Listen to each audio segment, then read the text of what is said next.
All right, onward to the garden. Out here, I have a little bed done.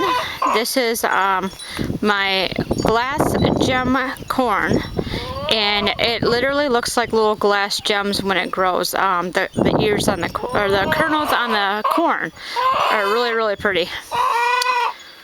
And she is so cranky.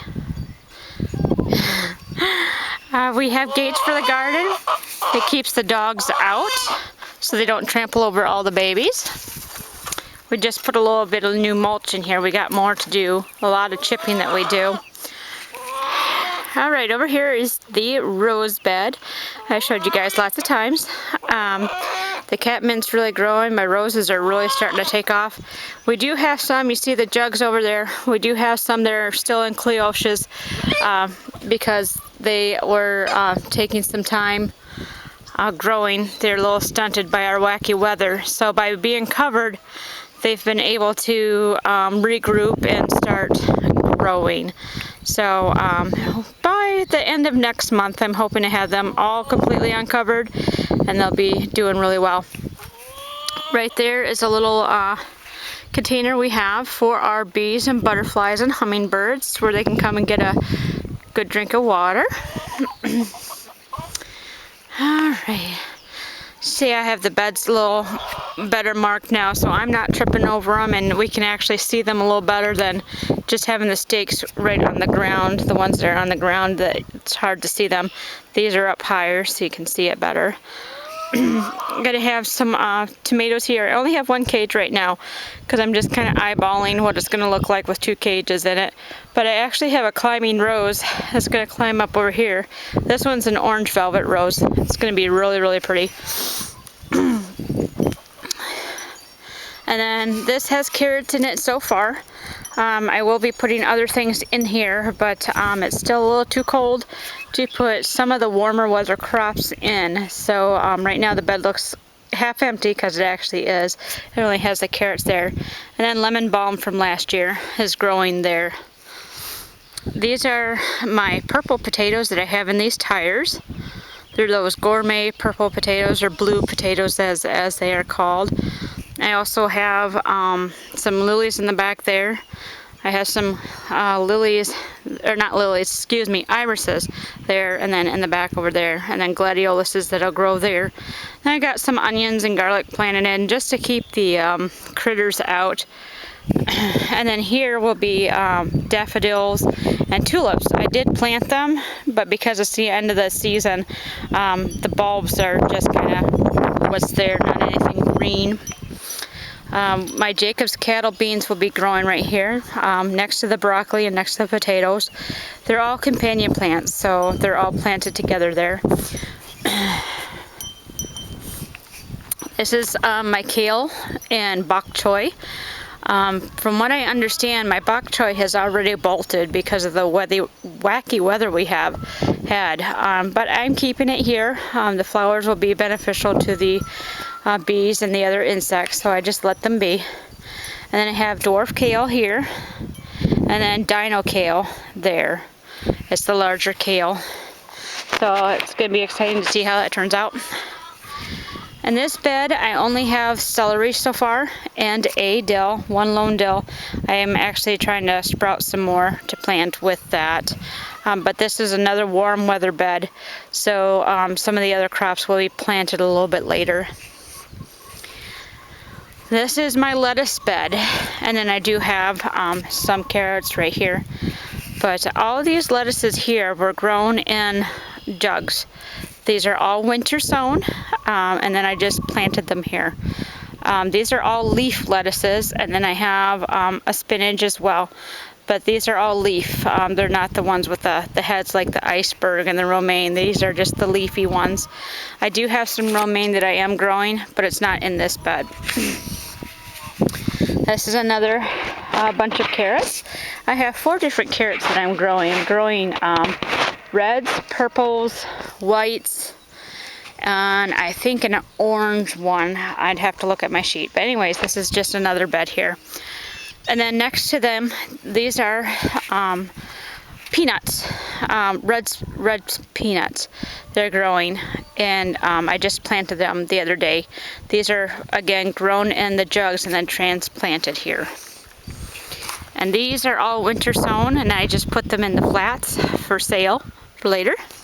Basically anything that you see in this garden except a perennial that's already been here has been grown in the milk jugs. So this is a hydrangea, and then I have another one on the other side that I planted here so those blooms will bring in the bees and the butterflies. This is spaghetti squash. As you can see, I'm letting it just kind of acclimate. I have a lot of these guys, and I only need a couple for our family. So they're over here. They'll share this side of the bed, trellis here. The rows will be on the other side, and then these will go up this side. And this bed here is potatoes. I have Yukon Golds and Reds. And so squash is a companion plant to potatoes. So I have two here that'll grow up this trellis here.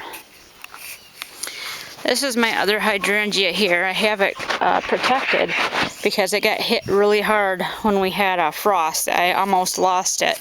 But you can see that there's a lot of new shoots. We really pruned this back, and so we have it protected while this is regaining its strength and I can't even talk today. But anyways, while it's regrouping. And this is my herb bed that we're still working on. This came up on its own. This is lemon balm. Then this is stinging nettle here. I actually have mugwort that came up in that pot there. I wasn't expecting it to come up, but it did. That's mugwort. This is valerian. And then I have some leeks right here that I've left in over the winter. This is a lavender plant. White horehound.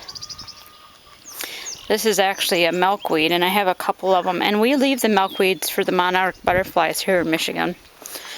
Chives. And I just planted my winter sown chamomiles right there. And this is yarrow. It came up on its own. And then I planted a watermelon in here. This is a bush style watermelon. It doesn't get real viney, so it'll be fine here. I'll fill in this little area and give us a few nice of the personal size watermelons. Again, that was winter sown as well. And then my echinacea, otherwise known as purple coneflower, that's what's growing right here. This bed here, I've got a lot going on. This is celery, Utah tall, and then I have golden beets, I have Chicago beets, I have Detroit beets, sage that came up last year, that's a companion plant to all those. In the back, I have pole beans. Let's see, these are my white carrots here, and then in the front I have some onions. And then these are rutabagas here. And then I have sunflowers there and along this side, along with pole beans. Again, companion plants. And the pole beans will grow along this, and they'll also grow up that. This is another bed of rutabagas here, some Brussels sprouts, and turnips. And then on this side, I have this gate finished here. I'll take you out in a little bit. I have a pie-sized pumpkins here that'll grow up on this side. And then this bed so far is my cabbages. I have red, and then I have green cabbage there. And then these are snapdragon flowers. And then over here I have zucchini that we planted. Now these zucchini I actually bought from a store. I didn't grow these because mine did not grow this year for some reason.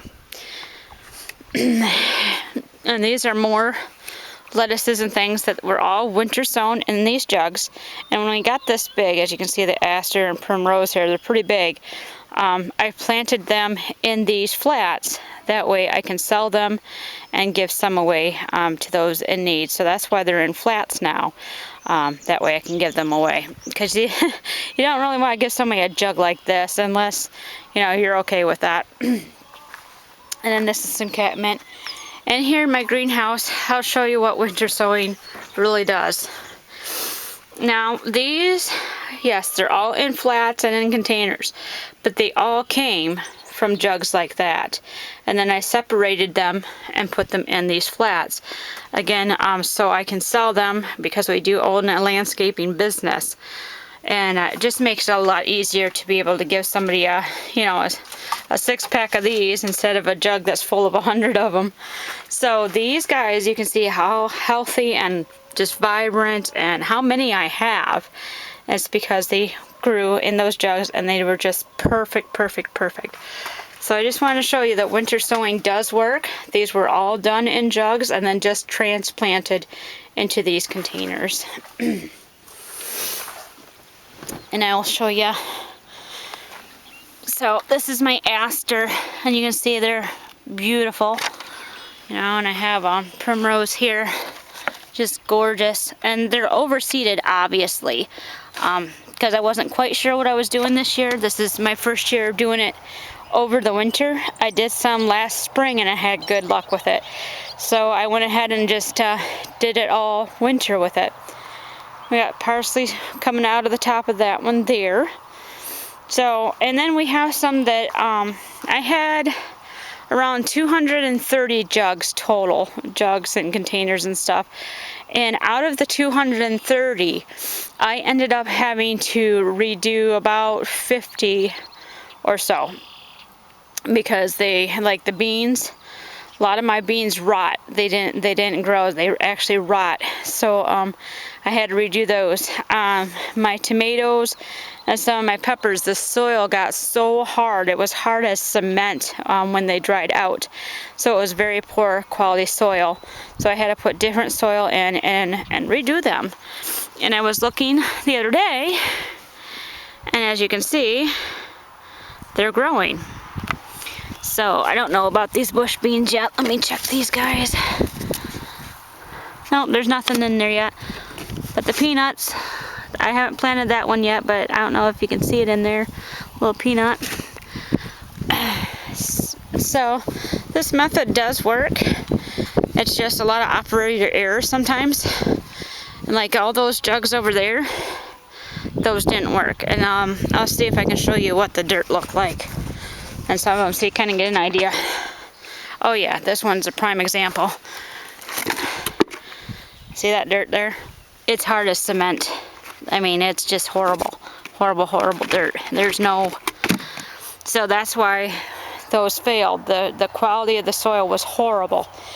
And so you really want a good quality potting soil, one that stays light and fresh and airy and doesn't compact into that monster there. I'll take you out here. I have fences up all over to keep the dogs out because we do have dogs that roam the property, and they don't understand boundaries very well. So I put up boundaries and they're like, oh, we don't go here. This is my elderberry bushes here, and they're growing quite well, as you can see. And then this is where all my stuff for my gardening has been put to get them out of the garden. But these are what I basically have left of my winter sown jugs, except for the ones I just showed you on the inside of the garden here. And again, if you look, I haven't opened some of these up, but you can see they're coming out of the tops on this one. But some of these are really, really cool. Like, they didn't sprout for the longest time, and I was worried that I'd lose them.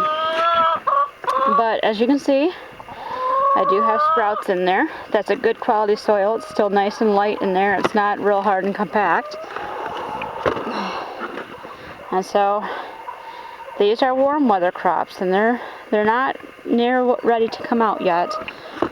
But here's my other corn that I was growing this year. This is the blue corn, and it's a corn that you actually dry at the end of the year. It's for making cornmeal and stuff.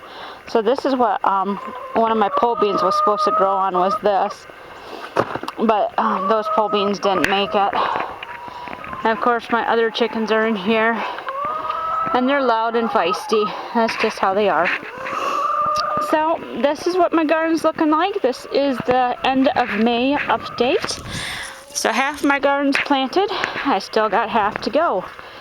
So anyways, I hope you're enjoying the journey as much as I am and learning some different things. And I will keep you updated on how things go. All right, everybody, this is Jen from Garden Jen's Journey. Have a blessed day, everybody. Bye-bye.